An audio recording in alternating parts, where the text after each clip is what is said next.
नमस्कार दोस्तों, आपका स्वागत है हमारा चैनल डियर देवाशीष सर पर। आज हम बात करने वाले हैं उन विद्यार्थियों को जो अभी 2024 के बोर्ड एग्ज़ाम होने वाले हैं, जो कि 29 फरवरी से 10वीं के और मार्च में 12वीं के एग्ज़ाम होंगे। तो हम ऐसे बोर्ड के जो विद्यार्थी हैं, चाहे वो 8वीं हो, चाहे 10वीं या 12वीं, तो उनको हम आज बताएंगे कि बोर्ड की कॉपी में आंसर कैसे लिखा जाए, उस ढंग को व्यवस्थित ढंग से कैसे आंसर को लिखा जाए। आज हम उसी पर चर्चा या विचार विमर्श करेंगे और इन पुरानी बोर्ड की कॉपियों के आधार पर हम अपने वर्तमान की जो बोर्ड परीक्षा होगी उसको हम कैसे व्यवस्थित ढंग से अपना उत्तर लिखे, इस कॉपी को देखकर आधार पर हम अपनी आंसर कॉपी में लिखेंगे। तो आपसे आशा करता हूँ कि आप इस चैनल पर जुड़े रहे। तो चलिए हम शुरुआत करते हैं। हिंदी की कॉपी है, इसमें विद्यार्थी इसकी कॉपी है, इसी के आधार पर हम एनालिसिस करेंगे कि बच्चे का लिखने का जो ढंग है हिंदी में वो कैसा होना चाहिए, उसको किस तरह से लिखना चाहिए कॉपी में, जो कि 95 plus number 95% number 95 plus number यानी 95% नंबर हिंदी में लाए जा सके। तो आइए हम बात करते हैं फटाफट शुरुआत करते हैं खंड ए से। खंड ए की शुरुआत करें हम तो देखिए खंड ए में ऑप्शन 1 देखिए, यहाँ पर उन्होंने बड़े व्यवस्थित ढंग से कॉलम बना दिए। 1 नंबर में जो आंसर होगा ब स द उसमें उन्होंने लिख दिया। 2 नंबर में कौन सा है, 3 नंबर में कौन सा है, 4 नंबर में, 5 नंबर में, 6 नंबर में, 7 8 9 10 11 12 ऐसे करके उन्होंने 12 क्वेश्चन के आंसर कोष्टक में लिख दिए। जो आंसर राइट है उसके आंसर लिख दिए। देखिए की कॉपी में 12 के 12 आंसर राइट मिले। देखिए एक एक नंबर के हिसाब से 12 क्वेश्चन बिल्कुल ही जो ऑप्शन दिए जाते हैं वो पूरे सही हुए। आगे हम बात करते हैं यही दूसरा क्वेश्चन की बात करें तो यहाँ पर देखिए उन्होंने पहले क्वेश्चन में क्या खाली जगह आई थी, उसमें विशेष व्यक्ति या वस्तु 1 नंबर पूरा मिला। दूसरे में देखिए निश्चिंत खाली जगह थी।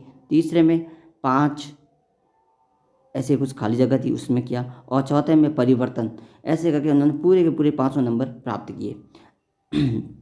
आगे हम बात करें ये देखिए 22 और कृत या कृतित ऐसे करके जो रिक्त स्थानों की पूर्ति थे उनके उन्होंने पूरे के पूरे नंबर प्राप्त किए। तीसरा क्वेश्चन देखिए, तीसरा क्वेश्चन को अगर बात करें हम तीसरा क्वेश्चन की बात करें तो तीसरा क्वेश्चन में इन्होंने संधि पूछी गई। तो संधि को देखो कितने ढंग से उन्होंने व्यवस्थित लिखा है कि 2 या 2 से अधिक जो वर्ण होते हैं, 2 या 2 से अधिक वर्णों को मेल से उत्पन्न विकार या परिवर्तन को संधि कहते हैं। ये इन्होंने बड़े कॉन्सेप्ट को बड़े खुले आराम से व्यवस्थित ढंग से लिखा। साथ ही साथ उन्होंने देखिए कि स्वर संधि के भेद या प्रकार निम्नलिखित हैं। स्वर संधि के भेद या प्रकार निम्नलिखित है। कौन कौन से होते हैं स्वर संधि के भेद, तो देखिए दीर्घ संधि, दीर्घ संधि, दीर्घ संधि, दीर्घ संधि, दीर्घ संधि के बाद गुण संधि, गुण संधि, और गुण संधि के बाद देखिए वृद्धि संधि, यण संधि, अयदि संधि। तो कौन कौन सी संधि इन्होंने 5 की, 1 नंबर पे दीर्घ संधि, 2 पे गुण संधि, 3 पे वृद्धि, 4 पे यण और 5 पे अयदि। 500 संधि का नाम लिख दिया तो इनको पूरे के पूरे नंबर मिल गए। आगे देखिए इसी तरह उन्होंने क्वेश्चन तीसरा डाला है कि कर्मधारय और बहुव्रीहि समाज में अंतर को निम्नलिखित लिखिए। तो उन्होंने बड़े ढंग से 2 कोष्टक में इन्होंने एक तरफ कर्मधारय समाज को लिखा, दूसरी तरफ बहुव्रीहि समाज को लिखा। तो हमें इन कॉपी को देखकर हमें भी इस कॉन्सेप्ट को ये समझना है कि कॉपी में किस ढंग से उत्तर लिखा जाए। इसमें देखो अंतर को उन्होंने कैसे लिखा, देखिए कर्मधारय और बहुव्रीहि। कर्मधारय में क्या परिभाषा लिखी, वे सामाजिक पद जिसमें विशेषण या विशेष्य उपमा उपमेय के भाव प्रकट करते हैं उन्हें कर्मधारय कहते हैं, समाज कहलाता है। वहीं बहुव्रीहि वे सामाजिक पद जिन्हें तृतीय पद प्रदान नहीं होते हैं, कोई अन्य ही पद प्रदान होता है, उसे बहुव्रीहि समाज कहते हैं। तो इसी तरह उन्होंने साथ ही उनके अलावा उन्होंने उदाहरण भी दिए कि भाई कर्मधारय समाज के क्या उदाहरण है, महापुरुष, महान है जो पुरुष। इसी तरह उन्होंने बहुव्रीहि समाज का उदाहरण दिया, त्रिनेत्र, 3 है जिसके नेत्र।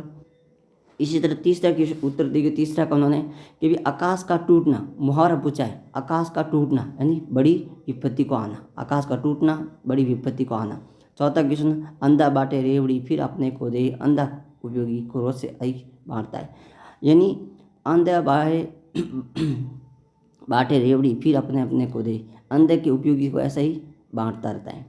फिर नेताजी का चश्मा पाठ देशभक्ति के योगदान को दर्शाता है।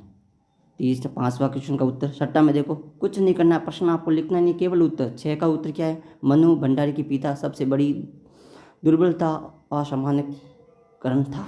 इसी तरह देखिए, इन्होंने नौबत खाना में इबादत पाठ पर बिस्मिल्लाह खान साहब अमीर के बारे में इन्होंने उत्तर लिखा। 12 में नौबत खाने में इबादत नामक पाठ बिस्मिल्लाह खान साहब है, उनके बारे में यहाँ लिखा गया है। 8वां का देखिए, गोपियों में ऐसा वैज्ञ बाण चलाते हुए इसलिए कहा गया है अभी तक प्रेम के धागे के अछूत या किसी के प्रति उनका रहा है। तो ये उनका लिखने का जो ढंग है वो बड़ा सरल और सीधा है, ताकि एग्जामिनर को केवल प्रश्न को पढ़े या उत्तर को पढ़ते ही समझ में आ जाता है हाँ बच्चे ने बड़ा सही ढंग से लिखा है। आगे देखिए, आकर्षित नहीं हुआ इसलिए गोपियाँ वैज्ञानिक रूप से भाग्यशाली बताए। 9वां क्वेश्चन देखिए, परशुराम जी को गुस्सा राम की विनम्रता और शीतलता वचनों को सुनने पर शांत हो गया। केवल 10वां का उत्तर देखिए, आत्मकथ्य कविता में देशभक्ति में मजाक अपनी कथा सुनाने बातों को मजाक बनाया गया। 11 क्वेश्चन में माता के आंचल या अंचल पाठ में बाल मनोवर्ती का चित्रण भोलेनाथ के द्वारा किया गया। तो यहाँ लेखक का नाम है। यहाँ पुमधांग का अर्थ है घाटियाँ, ये सिक्किम में स्थित है। तो ये पुमधांग जो घाटियाँ हैं वो कहाँ स्थित है? सिक्किम में। बड़े व्यवस्थित ढंग से इन्होंने अखंड को बड़े कॉन्सेप्ट सीधे एक लाइन में या केवल एक ही लाइन में 10 शब्दों में लिखना उन्होंने व्यवस्थित ढंग से लिखा। देखिए बखंड में देखिए इन्होंने 4था क्वेश्चन देखो, हालदार साहब ने पान वाले से पूछा आपके नेताजी सुभाष चंद्र बोस की मूर्ति पर चश्मा कैसे बदले जाते हैं? तब पान वाले ने कहा कि ये कैप्टन करता है, क्योंकि कैप्टन एक देशभक्ति व्यक्ति और नेताजी की मूर्ति बिना चश्मे की अच्छी नहीं लगती। तो उन्होंने इस पाठ में बड़े ढंग से इन व्यवस्थित उत्तर को लिखा। ठीक है, इसी तरह उन्होंने देखो आगे देखिए, आगे बाल गोविंद भक्त रेखा चित्र के माध्यम से साधु एक गृहस्थ व्यक्ति के गुणों को क्षेत्रों को उद्घाटन किया गया है। तो इस प्रश्नों को आप पढ़िए और कॉपी को आराम से पढ़िए और समझिए कि इन्होंने उत्तर कैसे लिखा है। स्क्रिप्ट बिना किए इसको 2 मिनट रोक कर आप पढ़ सकते हैं। 6ठा क्वेश्चन में देखो, नवाब साहब ने खीर फीकों के बिना खाए इसलिए फेंक दिया क्योंकि वे नवाब थे, अमीर व्यक्ति थे, वे अच्छे तुच्छ विशेष वस्तु नवाब साहब लेखक के सामने कैसे खाए, इसलिए नवाब साहब ने खीर को फेंक कर बिना खोई फेंक दिया। तो इन्होंने ये इसमें व्यंग्यात्मक रूप से किया गया है। इस तरह 7वां क्वेश्चन, काशी में मन भगत मंगल इसलिए माना जाता है क्योंकि वहाँ गंगा मैया और गंगा मैया ने आस्तियों को प्रभावित किया जाता है। काशी में विश्वनाथ के मंदिर है, यहाँ बालाजी का मंदिर है, बिस्मिल्लाह खान साहब का मंदिर है। तो यहाँ प्रमुख जो स्थान है उनको दर्शाया गया है। काशी में क्या क्या जगह है, इन्होंने बड़े व्यवस्थित ढंग से उत्तर लिखा है। आगे हम बात करें तो 8 हम देखियो, गोपियों में राजधर्म से कहा अपनी प्रजा को नहीं सताता है तथा दूसरों के साथ अन्याय नहीं करता है, सभी के समान व्यवहार करता है। राजा अपनी प्रजा के दुख पीड़ा समझता है। तो इन्होंने श्री कृष्ण की जो कथा गोपियों के बीच में उन्होंने इनका वर्णन बड़े ढंग से लिखा है। इसी तरह क्रिया, व्याकरण का प्रश्न है कि भी क्रिया किसे कहते हैं? तो किसी काम का करना या होना उसे हम क्रिया कहते हैं। एक लाइन में उदाहरण के तौर पर, राजा ने फूल तोड़े, ये तोड़ने की क्रिया है। अब इसके कितने भेद है? तो इन्होंने कर्म के आधार पर 2 भेद बताए, एक आक्रामक क्रिया, एक साक्रामक क्रिया। कौन कौन सी? आक्रामक और साक्रामक क्रिया। आक्रामक क्रिया, साक्रामक क्रिया। आक्रामक क्रिया जिस क्रिया का प्रभाव कर्ता पे पड़ता है उसे आक्रामक क्रिया कहते हैं। जैसे कि उदाहरण, पक्षी आसमान में उड़ रहा है। आक्रामक क्रिया के भी दो भेद होते हैं, पूर्ण आक्रामक और अपूर्ण आक्रामक। तो इन्होंने बड़े ही व्यवस्थित ढंग से उत्तर को, बड़े कॉन्सेप्ट को पूरा का पूरा लिखा, यूनिक छोड़ा उन्होंने। फिर देखो साक्रामक क्रिया के बारे में भी लिखा कि क्रिया का प्रभाव कर्म पे पड़े तो उसे साक्रामक क्रिया कहते हैं। तो साक्रामक क्रिया के बारे में भी इन्होंने बड़े व्यवस्थित ढंग से लिखा। साक्रामक क्रिया, राम ने श्याम को पत्र लिखा। साक्रामक क्रिया के भी 3 भेद होते हैं, देख लीजिए। इन्होंने एक क्रमक, द्विआक्रमक और तीसरा अपूर्ण आक्रामक, इन क्रियाओं को व्यवस्थित ढंग से लिखा। इसी तरह पाठ में से आए हुए सवालों को भी बड़े व्यवस्थित ढंग से किया इन्होंने। देखो तो ये भी आप आराम से पढ़िएगा और इनके आधार पर आप अपनी कॉपी को बोर्ड 2024 की जो बोर्ड एग्ज़ाम है ऐसे इसी ढंग से लिखना है व्यवस्थित, ताकि आपके भी 90% से भी अधिक परसेंटेज बढ़े। वही उत्साहित कविता के माध्यम से कवि ने क्या संदेश दिया गया? उत्साह के आह्वान गीत सूर्यकांत त्रिपाठी निराता ये कहना चाहते हैं उत्साह लोगों के प्रति आती है।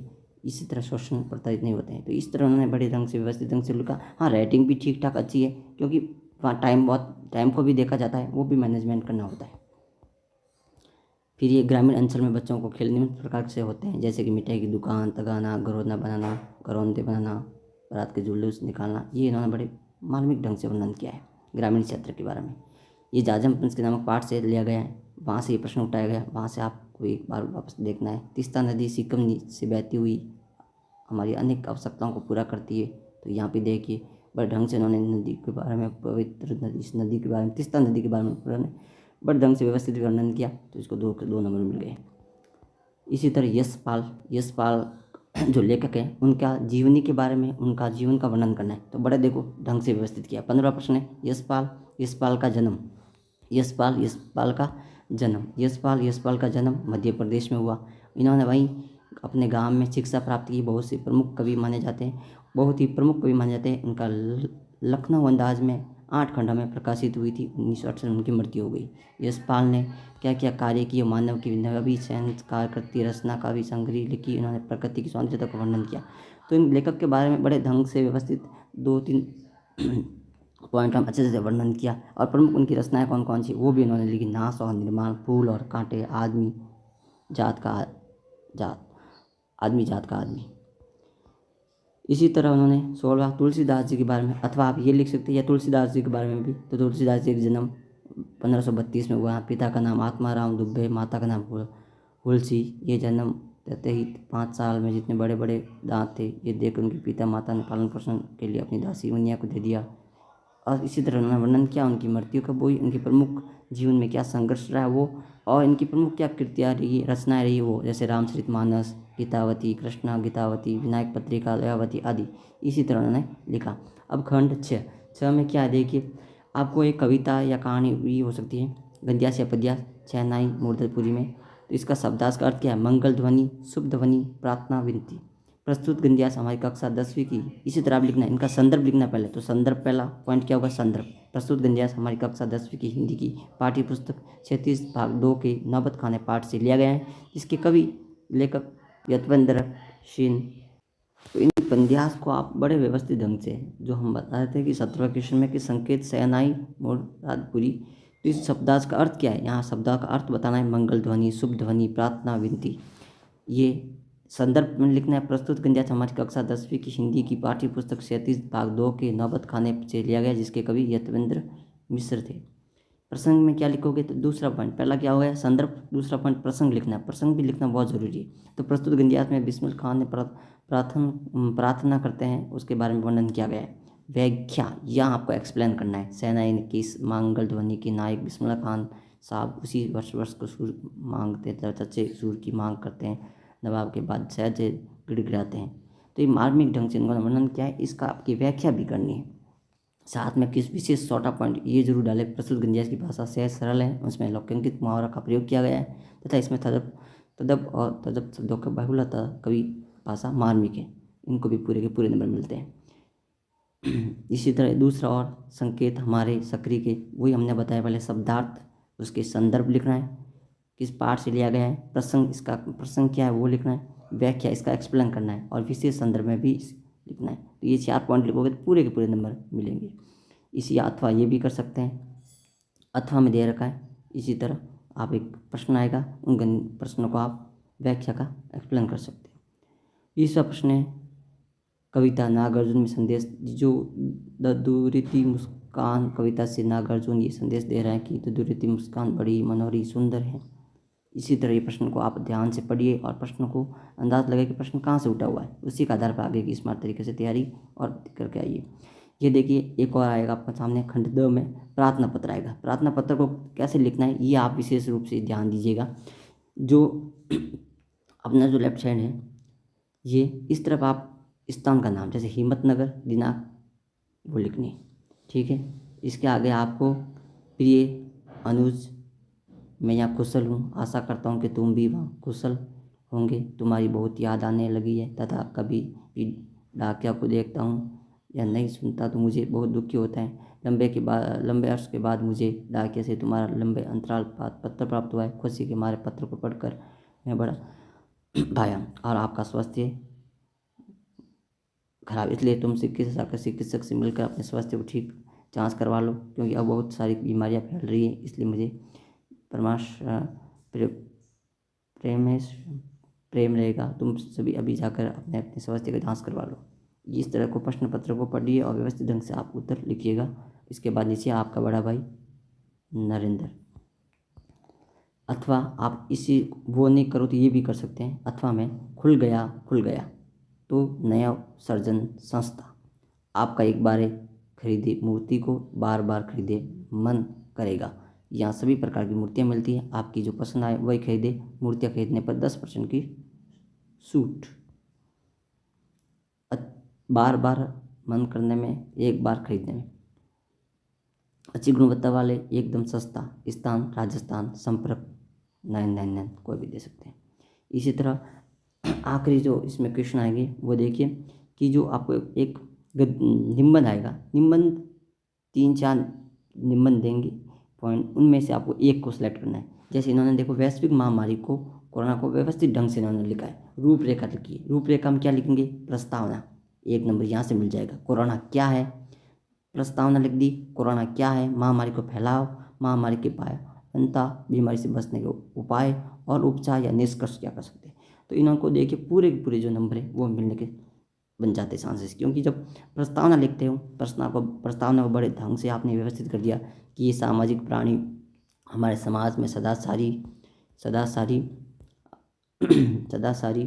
तथा हमने अनेक बार अपने समाज महसूस किए हैं, प्रयास भी करते हैं। आज़ादी से गुलामी की जंजीर से फंसे हमने प्रयास भी किए हैं, आज़ाद हो जाए। हम आज समाज पर गर्व का महसूस करते हैं। उससे पहले ये वैश्विक महामारी कोरोना समस्या हमारे सामने उजगार हुई, मुंह खोल बैठी है, हमारे आकांक्षाओं को घुरंदे समान नष्ट कर जाती है। तो इन्होंने बड़े ढंग से व्यवस्थित किया। फिर कोरोना क्या है इन्होंने 4 लाइन में एक्सप्लेन कर दिया।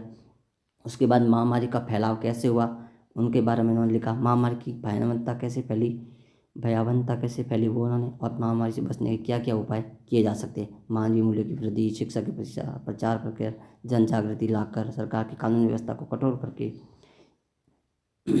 और निष्कर्ष या उपचार उन्होंने बड़े ढंग से लिखा। तो ये 5 पॉइंट